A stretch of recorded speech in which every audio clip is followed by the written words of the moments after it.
Good morning. खुदा के जिंदा और जलाली नाम में आपकी सलामती हो। मैं हूं पास्टर नदीम मैसी और हम कैलवरी एवेंजेलिकल अपोलोजेटिक सोसाइटी के प्लेटफॉर्म से अपनी डिवोशनल सीरीज कलाम के साथ को जारी रखते हुए पैदाइश की किताब के तीसरे बाब को पढ़ें और सुनेंगे और फिर इसकी सादा सी रूहानी तफसीर के जरिए से अपने लिए खास पैगाम सुनेंगे। तो आइए सबसे पहले पैदाइश 3 बाब को पढ़ते हैं। और सांप कुल दश्ती जानवरों से जिनको खुदावंद खुदा ने बनाया था चालाक था। और उसने औरत से कहा, क्या वाकई खुदा ने कहा है कि बाग के किसी दरख्त का फल तुम ना खाना? औरत ने सांप से कहा कि बाग के दरख्तों का फल तो हम खाते हैं, पर जो दरख्त बाग के बीच में है उसके फल की बाबत खुदा ने कहा है कि तुम ना तो उसे खाना और ना छूना, वरना मर जाओगे। तब सांप ने औरत से कहा कि तुम हरगिज न मरोगे, बल्कि खुदा जानता है कि जिस दिन तुम उसे खाओगे तुम्हारी आंखें खुल जाएंगी और तुम खुदा की मानिंद नेको बद के जानने वाले बन जाओगे। औरत ने जो देखा कि वो दरख्त खाने के लिए अच्छा और आंखों को खुशनुमा मालूम होता है और अकल बख्शने के लिए खूब है, तो उसके फल में से लिया और खाया और अपने शौहर को भी दिया और उसने खाया। तब दोनों की आंखें खुल गईं और उनको मालूम हुआ कि वो नंगे हैं। और उन्होंने अंजीर के पत्तों को सीकर अपने लिए लुंगियां बनाई। और उन्होंने खुदावंद खुदा की आवाज जो ठंडे वक्त बाग में फिरता था सुनी। और आदम और उसकी बीवी ने आपको खुदावंद खुदा के हजूर से बाग के दरख्तों में छुपाया। तब खुदावंद खुदा ने आदम को पुकारा और उससे कहा कि तू कहाँ है? उसने कहा, मैंने बाग में तेरी आवाज सुनी और मैं डरा, क्योंकि मैं नंगा था और मैंने अपने आप को छुपाया। उसने कहा, तुझे किसने बताया कि तू नंगा है? क्या तूने उस दरख्त का फल खाया जिसकी बाबत मैंने तुझको हुक्म दिया था कि उसे ना खाना? आदम ने कहा कि जिस औरत को तूने मेरे साथ किया है उसने मुझे उस दरख्त का फल दिया और मैंने खाया। तब खुदावंद खुदा ने औरत से कहा कि तूने ये क्या किया? औरत ने कहा कि सांप ने मुझको बहकाया तो मैंने खाया।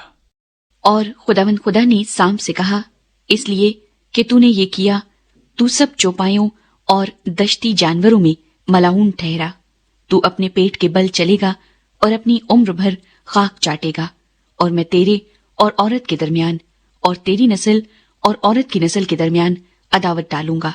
वो तेरे सर को कुचलेगा और तू उसकी एड़ी पर काटेगा। फिर उसने औरत से कहा कि मैं तेरे दर्द हमल को बहुत बढ़ाऊंगा। तू दर्द के साथ बच्चे जनेगी और तेरी रग़बत अपने शौहर की तरफ होगी और वो तुझ पर हुकूमत करेगा। और आदम से उसने कहा, चूंकि तूने अपनी बीवी की बात मानी और उस दरख्त का फल खाया जिसकी बाबत मैंने तुझे हुक्म दिया था कि उसे ना खाना, इसलिए जमीन तेरे सबब से लानती हुई। मुशक्कत के साथ तू अपनी उम्र भर उसकी पैदावार खाएगा और वो तेरे लिए कांटे और ऊंट कटारे उगाएगी और तू खेत की सब्जी खाएगा। तू अपने मुंह के पसीने की रोटी खाएगा जब तक कि जमीन में तू फिर लौट न जाए, इसलिए कि तू उससे निकाला गया है, क्योंकि तू खाक है और खाक में फिर लौट जाएगा।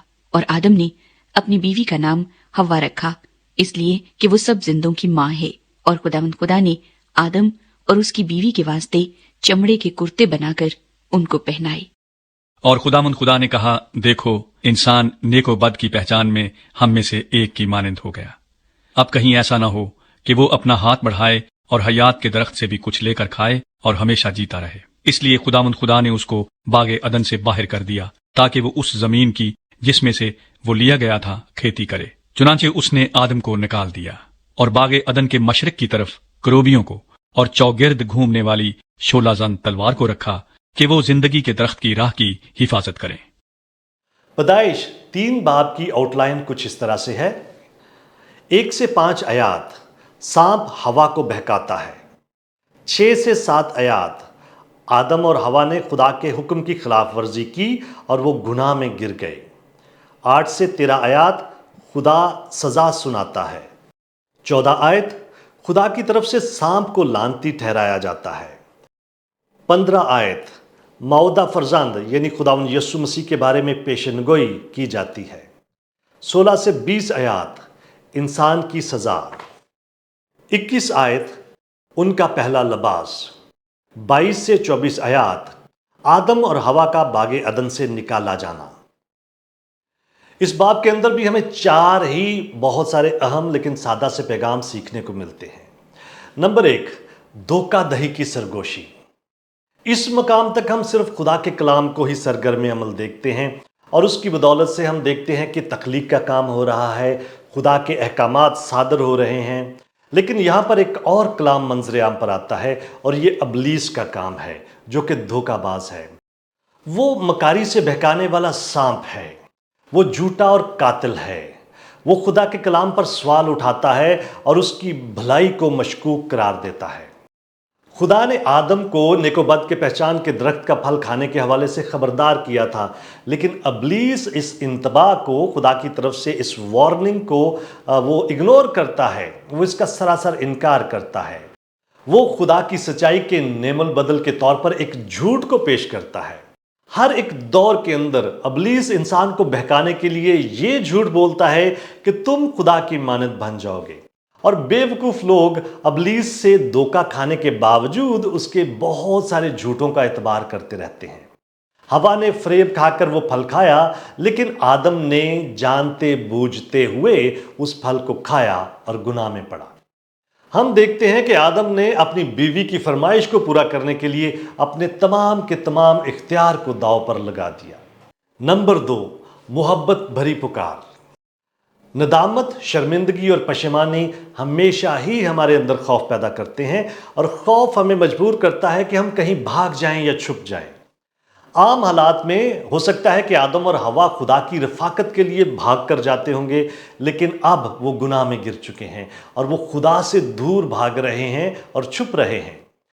گنہگار کبھی بھی اپنی کوششوں سے اپنے گناہوں کو نہ تو مٹا سکتے ہیں، نہ ہی ڈھانپ سکتے ہیں، اور نہ ہی وہ کسی طور پر بھی خدا سے چھپ سکتے ہیں۔ خدا باپ کھوئے ہوئے گنہگار کو خود ڈھونڈنے کے لیے آیا، بالکل اسی طرح سے جس طرح خداوند یسوع مسیح اس زمین پر کھوئے ہوئوں کو ڈھونڈنے اور نجات دینے کے لیے آیا، اور جس طرح سے روح القدس آج بھی اپنے چنے ہوئے لوگوں کے ذریعے سے یہ کام کرتا ہے۔ خدا آج بھی میری اور آپ کی زندگی کو استعمال کرتے ہوئے دنیا کے بہت سارے گنہگاروں کو نجات کی طرف بلانا چاہتا ہے۔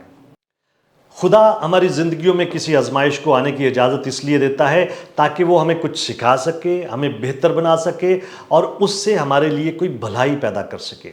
لیکن اس کے ساتھ ساتھ ہمیں یہ جاننا چاہیے کہ ابلیس ہماری زندگیوں میں آزمائش ابتری اور بدحالی کو پیدا کرنے کے لیے لاتا ہے۔ ہماری زندگی میں جو چیزیں ہمیں اچھی معلوم ہوتی ہیں، ابلیس انہیں چارے کے طور پر استعمال کرتے ہوئے ہمارا شکار کرنے کی کوشش کرتا ہے۔ جب ہم اس دلکش معلوم ہونے والے چارے کی طرف متوجہ ہوتے ہیں یا اس کو کھانے کی کوشش کرتے ہیں تو کچھ نہ کچھ بہت ہی غلط کر بیٹھتے ہیں۔ اگر ہم خدا کی طرف سے مہیا کردہ بختر پہن لیں، یعنی خدا کے کلام کو اپنی زندگیوں کا حصہ بنا لیں، دعا کریں، اس خدا پر بھروسہ کریں جو آزمائشوں سے نکالنے کی راہ نکالتا ہے، اور روح القدس کی قدرت پر انحصار کریں، تو ہم اپنے منفی رویوں اور آزمائش پر غالب آ سکتے ہیں۔ نمبر 3، عدالتی حکم نامہ یا عدالتی آواز۔ ہم دیکھتے ہیں کہ خدا نے سانپ اور زمین کو تو لعنتی قرار دیا، لیکن اس نے آدم اور حوا پر لعنت نہیں کی۔ انسان کے گناہ میں گرنے کے نتائج میرے اور آپ کے چاروں طرف پھیلے ہوئے ہیں، اور میں اور آپ اس کی وجہ سے طرح طرح کے دکھ اٹھاتے ہیں، اور ہمیں یہ بھی یاد رکھنا چاہیے کہ گناہ کی حتمی سزا موت ہے۔ انسان اپنے مشکل حالات اور ماحول پر کسی حد تک تو قابو پا سکتا ہے، لیکن اپنے پچھلے دشمن یعنی موت کے حوالے سے وہ کبھی بھی کچھ نہیں کر سکتا۔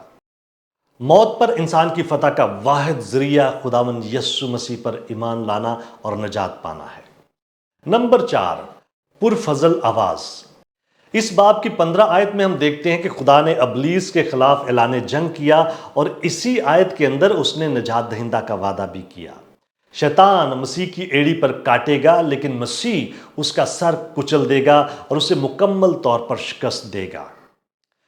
آدم نے خدا کے کلام اور وعدوں کا یقین کیا اور ان پر ایمان لایا، اور اپنے ایمان کی وجہ سے بچایا گیا۔ اس نے اپنی بیوی کا نام حوا رکھا، جس کے معنی ہیں زندگی دینے والی۔ ان کے ایمان کے جواب میں خدا نے بے گناہ جانور کا خون بہایا اور آدم اور حوا کو چمڑے کے کرتے پہنائے۔ وہ واحد ذریعہ جس کے وسیلے سے کوئی بھی گنہگار کبھی بچ سکتا ہے، وہ خداوند یسوع مسیح کے صلیب پر بہائے ہوئے خون کے وسیلے سے نجات پر ایمان لانا ہے۔ خداوند یسوع مسیح پچھلا آدم ہے۔